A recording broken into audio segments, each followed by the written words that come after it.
안녕하십니까. 이번 시간에는 우리가 전통적으로 내려오던 그 요괴라는 것에 대해서 생각해 보도록 하겠습니다. 즉 요괴설화라고 부르는 그런 것으로 우리가 어떤 교훈을 얻을 수 있는지 또 생각해 볼 수가 있습니다. 108요괴라고 해서 우리가 어렸을 적에 보았던 애니메이션이 저는 하나 떠오른 게 있습니다. 108요괴라는 것을 작가가 아마도 이제 108번뇌와 관련해서 그렇게 재밌게 자유로이 상상하신 게 아닌가 이런 생각을 해보았답니다. 근데 이제 그 108요괴라는 것들이 누군가에 의해서 봉해져 있었습니다. 그러니까 이제 세상을 구원하시는 그런 분께서 그런 108번뇌를 일으키게 하는 그런 108요괴들을 잡아서 봉해 두었던 것이죠. 근데 실수로 이제 그것들이 다시 풀려나가니까 사회가 요괴들로 이제 침범하는 그런 곳이 돼버린 것이었죠. 근데 이제 제가 생각할 때는 그렇습니다. 실제로 우리가 사람들의 행동을 보면 상당히 유사한 점을 발견한다는 것이죠. 그러니까 정말로 미워하는 요괴가 씌인 듯이 사람들을 미워하고 이간질 요괴가 존재하는 듯이 사람들이 그걸로 싸우게 된 것이죠. 또 뭐 다른 요괴들도 여러 가지가 있겠지만 그런 것을 보면서 정말로 세상의 현실과 너무도 흡사하다 이런 생각을 하게 되는 것입니다. 그러니까 도사의 역할이 바로 이제 그런 요괴들을 잡아서 사람들이 방황하지 않고 고통 속에 허우적대지 않게 허우적거리지 않게 그들을 막는 것이죠. 그런 것이 좋은 역할입니다. 그러니까 우리는 좋은 역할을 하면서 또 좋은 역할을 배우면서 성장하는 것이죠. 그럼 그 요괴들은 사라지게 하면 안 될까요? 이렇게 생각하실 수 있는데 사실은 그렇게 볼 수도 있습니다. 근데 이제 그것을 우리가 어떻게 생각할 수가 있는지 그런 것은 앞으로 우리가 고민해 볼 사항입니다. 그것은 저도 모르는 이야기인 것이죠. 근데 이렇게 설명하는 것도 있습니다. 즉 우리가 성장이 더 이상 그런 요괴가 필요 없을 정도로 크면은 그 요괴들의 역할이 사라져서 그 요괴들은 소멸될 것이다 이렇게 이야기를 하는 것이죠. 근데 저도 그것을 믿고 따르긴 하지만 아직 그런 세상이 오지 않지 않았습니까?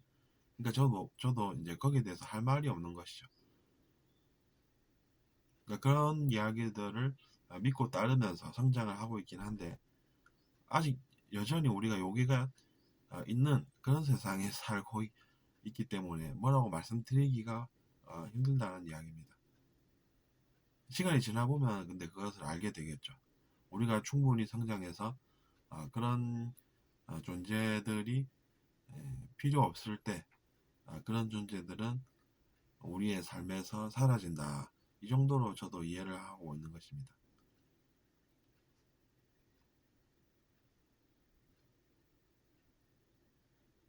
근데 그것을 마치 우리도 역할이 있다면서 사람들을 더 괴롭히는 것으로 그런 것을 악용한다라고 하면 그것이 설득력이 있겠습니까? 없다는 것이죠.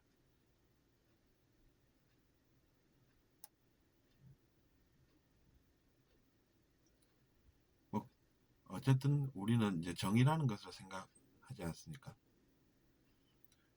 그리고 이제 우리는 이런 현실에 살 수밖에 없는 것이죠.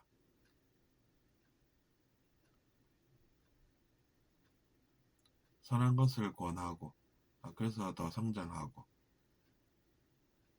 근데 이제 악한 행동을 하는 사람들은 계속해서 자기 자신의 가르마를 쌓아가고 그 사람들 괴롭히면 분명히 뭔가 그 결과가 남는다는 것이죠.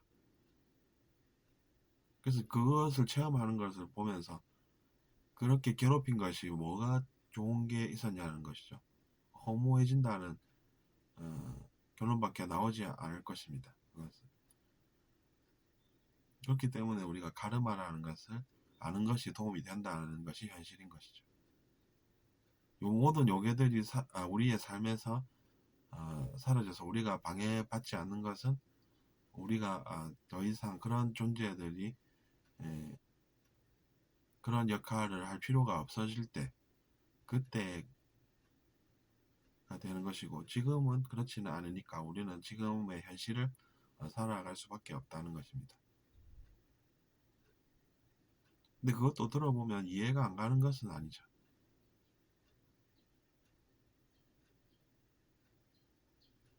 그럼 그런 주제들은 우리의 삶에 필요 없어지면 어떻게 되겠습니까? 소멸됐다고 밖에 볼 수 없는 것이죠. 더 이상 느껴지지 않는데 소멸이지 무엇이겠습니까? 그러니까 우리가 악을 어, 멀리해야 하고 살아야 하는 것입니다. 카르마가 남지 않는 것도 아니고 나중에는 더 이상 느껴지지도 않을 것이면 그런 존재들이 뭐가 좋겠습니까?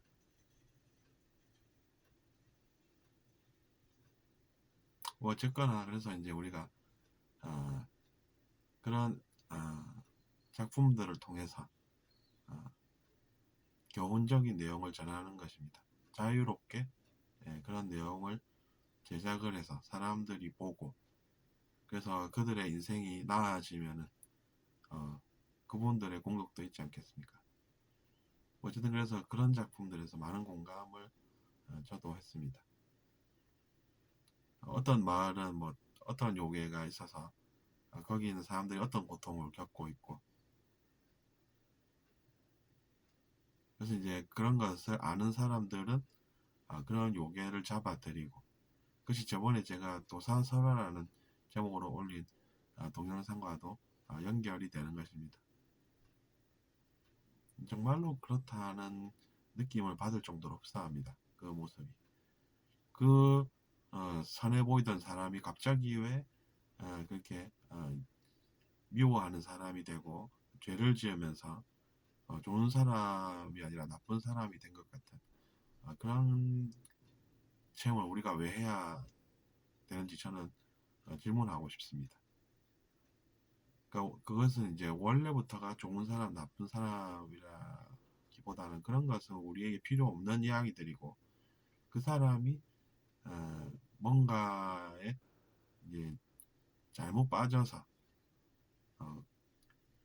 그런 카르마를 자기 자신의 행동의 결과로 가지게 되는 것이고, 그것은 참으로 우리가 권유할 수 없는 그런 일들인 것입니다.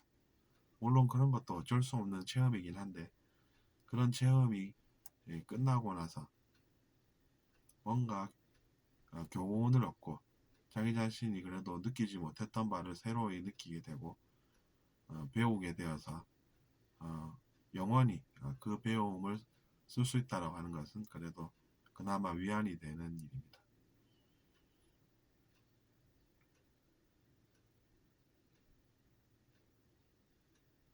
그런 내용도 있고, 그 다음에 또 이제 우리나라의 전통적인 그런 이야기들을 다루다 보니까 또 그 주인공의 할머니가 되는 사람, 그 사람의 할머니, 또 그분의 할머니, 이런 식으로 쭉 올라가는 그런 이야기들로 우리의 조상에 대해서도 언급하고 있는 내용을 볼 수가 있습니다. 그것도 이제 우리 전통적인 한국학이라고 하나요? 국학이라고 하는 그런 것에 그런 내용들이 사실 있습니다. 그러니까 우리가 우리 민족을 생각할 때 그런 뿌리가 있다는 것을 느낄 수 있다는 것이죠. 그런 것을 생각해 보면 우리가 사는 이 나라를 더 사랑하게 되고 아끼게 되고 그러니까 당연히 사람들도 더 나은 방향으로 나아가게끔 하고 하는 그런 것들이 의미가 없다고 할 수가 없겠죠. 다만 그런 것이 지나쳐서 상대방에 대한 미움으로 발전하는 것은 옳지 않겠습니다. 그것은 삐뚤어진 왜곡된 마음이라는 것이죠. 어쨌거나 우리는 다들 배경이 있지 않겠습니까? 그 배경이 나쁘다라고 하면 당연히 반발심이 생기겠죠. 그러니까 우리가 그런 것들을 좋게 승화시키고 나쁜 것은 나쁜 것으로 알아서 행하지 않는 그런 지혜가 필요하겠습니다. 들어주셔서 감사하고 잘 들으셨다면 구독 부탁드립니다.